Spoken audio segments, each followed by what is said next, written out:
సర్వలోకానికి తిరుగులేని రాజు ఆయన. తన ప్రజల నిమిత్తం తన సర్వస్వం వదిలి రాజసం, వైభోగం ఇవన్నీ విడనాడి సామాన్యుడిగా మారిన ఆ రాజు పరిస్థితి ఏమైందో తెలుసా?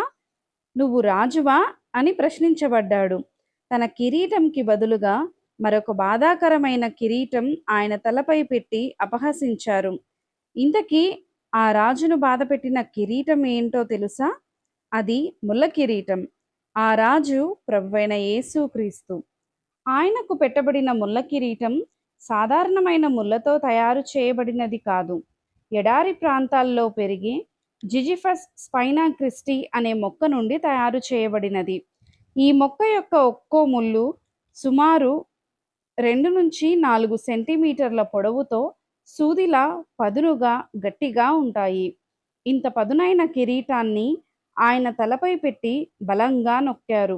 ఆ క్షణంలో ఆ ముళ్ళు తల చర్మాన్ని చీల్చి లోపలికి దూసుకెళ్లడం వలన తలలో ఉన్న ప్రధాన నాడి ట్రైజెమినల్ నర్వ్ని తాకినప్పుడు విపరీతమైన షాక్ లాంటి నొప్పి మెదడుకు చేరుతుంది.